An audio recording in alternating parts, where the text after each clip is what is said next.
you for demonstrating 5 Eastwood Scholars. And it is a beautiful day in the Eastwood neighborhood. For those of you who are new, I am Dr. Henry, and I am always happy to be here in the Eastwood neighborhood with you. And we have a wonderful guest today. Please introduce yourself. I am Mrs. Platson, the school counselor. Welcome, Mrs. Platson. Thank you. And tell our scholars why you are here today with us.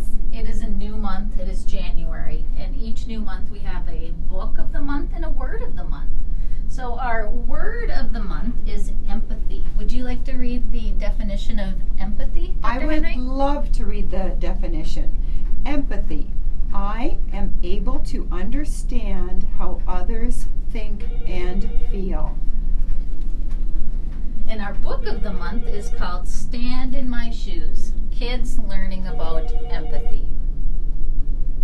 In all the classrooms lately, I've been talking about empathy and compassion. In our pledge, we say, I feel empathy, I show compassion. And so empathy is when we can put ourselves in someone else's shoes, we can imagine what they're feeling, or sometimes we even feel what they're feeling, and we feel bad along with them. And compassion is when we can say or do something about it to help them feel better.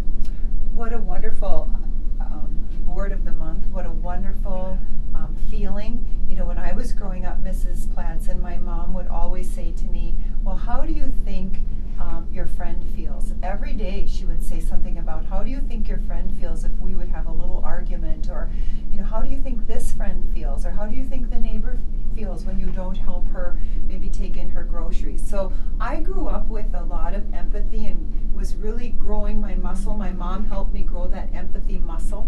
And scholars, an empathy muscle is like your brain. If you don't learn about it, if you don't show it through compassion, then you're not going to grow that empathy. And that is one of the most important pieces of ourselves that we can have. If you can understand how other people feel and then help them succeed, that is what we're here for, to help others succeed. So I would love for your classmates and you, when you do a greatness circle at the end of the day or at the end of the week, to really talk about empathy this week and how you could understand how one of your classmates felt. So between kids with kids, how do you feel? How do others make you feel when something happens that makes you sad? Can other kids understand? Can other scholars understand how you feel? And how do they show compassion? And again, you said that's with words? Yes, what could we say or what could we do that would help that person feel better? Okay. And so the teacher could even, when she notices things popping up, he or she could say, oh, this is an example of a time when we can show empathy.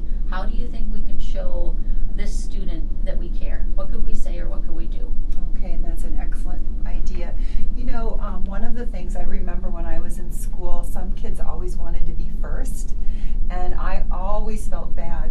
But the teacher I had would try to help those students say, well, how do you think the other kids feel if you always want to be first in playing jump rope or on the swing or what it might be? So stop and think ways that you can feel empathy for others just around you in the classroom, and then talk about that. Show compassion through your greatness circles or your morning meetings, and learn more, grow that empathy muscle just like your brain.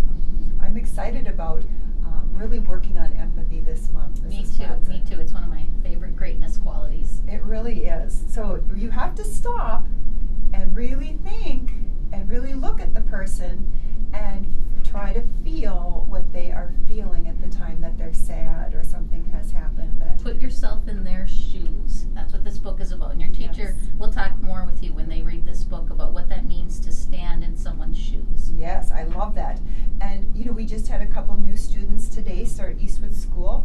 So stand in that new student's shoes. How might that brand new student feel walking into a brand new school? I'm sure they're probably a little afraid. Nervous, scared, Yes. maybe some excitement. So help them understand that we care about them with Yes. words. Yes. All right, well, we're going to be working on that all month. I'm excited about that. And now it is time for all of you to stand and demonstrate your self-control and integrity with the Eastwood Pledge. I am a proud Eastwood Eagle. I demonstrate self-control. I have integrity. I feel empathy and show compassion. I am an upstander. I work and play by the rules. I am respectful. I persevere. I choose to do and be my best. I pledge to see the best in others. Effort makes the difference. And our greatness cheer? Shh, shh, shh. Picture my greatness. Picture your greatness. Picture our greatness. And now it is time to get to work.